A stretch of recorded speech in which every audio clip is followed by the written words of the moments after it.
Lead because we do not have a functioning legislative branch of the government here in the U.S. after a long contentious day on Capitol Hill. Republicans have kind of settled on Representative Steve Scalise as Louisiana as their candidate for Speaker of the House. Sorta. Let's quickly get an update from CNN's Manu Raju. Manu, so a majority of the conference picked Steve Scalise to be their nominee, but it doesn't look like there are 217 votes to actually make him their speaker.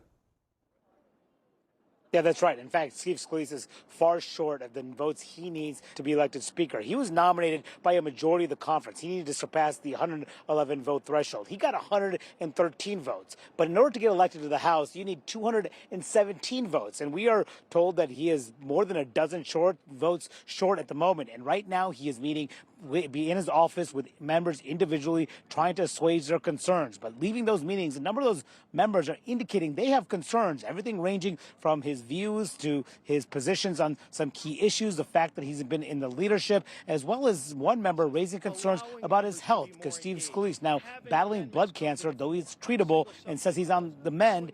There's some concerns about that in the ranks as well. I'm not supporting Steve Scalise. I'll be voting for Jim Jordan. And why is that? Well, Jim Jordan presented a strong plan for us, a detailed plan on how to move forward. We didn't hear that plan from Steve Scalise. It was more vague answers. But there's another situation that's very personal to me. You know, I lost my father in 2021 to cancer, and unfortunately, Steve is going through a cancer battle of his own. And, you know, I like Steve Scalise a lot, and I like him so much. I would like to see him put his full efforts into defeating that. I'm concerned he doesn't have the votes to get to 218, and so we should probably resolve that before we go to the floor. Now, Thomas Massie left Scalise's office and said that Scalise was down about 20 votes at least, even though both Massie and Marjorie Taylor Greene voted for Jim Jordan behind closed doors. They still plan to, at least Marjorie Taylor Greene says she'll still vote for Jordan on the floor when that vote comes. Unclear when that vote will happen, Jake, but Jordan plans to vote for Scalise and will nominate him for Speaker, encouraging his supporters to do so as well. The question is, will they actually listen to him? At the moment, some of them are not. All right, Manu Raju, thanks so much. With us now, South Carolina Republican Congresswoman Nancy Mace. You endorsed Jim Jordan, so I'm assuming you voted for Jim Jordan today. If the vote for Speaker were today, would you vote for Steve Scalise? I would not. I plan on voting for Jim Jordan on the floor.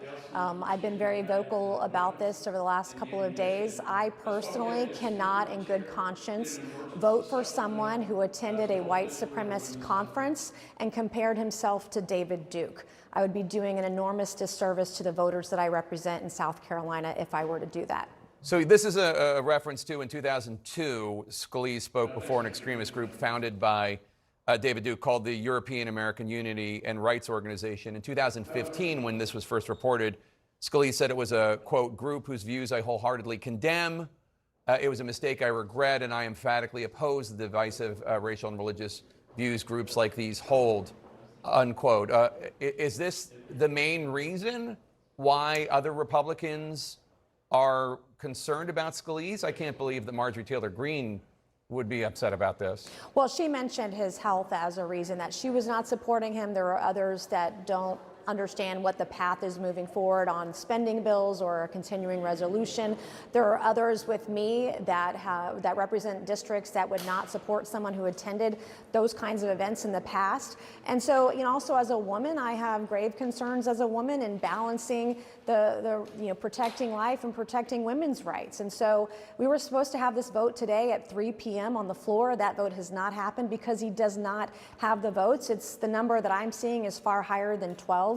Will not be voting for him on the first round. But if we're going to have this, the American people want us to get back to work. Let's have this debate on the floor. Let's move forward. Let's find someone who can bring us all together, and let's get back to work. We have a very divided world right now. When I see what's happening in Israel, I want someone who's going to be a leader and bring our country together. Do you think Jim Jordan is the guy to keep the country together? I mean, Congresswoman Liz Cheney has made it pretty clear that she thinks that he was one of the main plotters to undo the election and push Vice President Pence to try to flip the electoral vote. And Adam Kinzinger said the same. Is he really the unity candidate you're suggesting?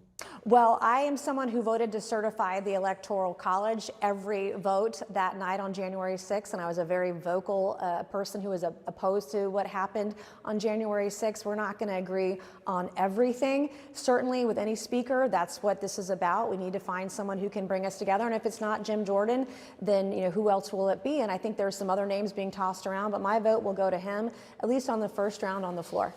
You were asked about the charges and the allegations, I should say, being made about Congressman Jordan when he was an assistant wrestling coach, I believe, at Ohio State University. This was Sunday, and you said you didn't know anything about it. I assume you've read up on it. I have since learned a little bit more. And again, I mean, these were, I guess, adults. This is something that should have been adjudicated in a court of law. I don't know that it has been.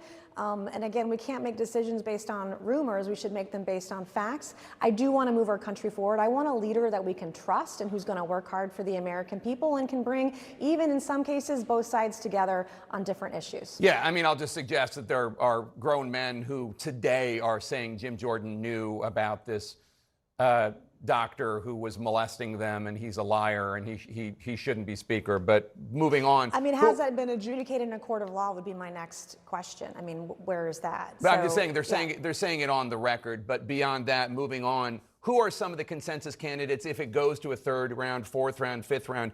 I've heard Congressman Patrick McHenry's name out there. I've heard Tom Cole or Tom Emmer. Who are some of the other possible individuals who you think maybe could get to 217? Well, I think Jim Jordan is not out of the mix. I've talked to a lot of people who still support him. I've actually talked to Democrats who trust him at his word. I don't think that's out of the realm of possibility. Jim Jordan?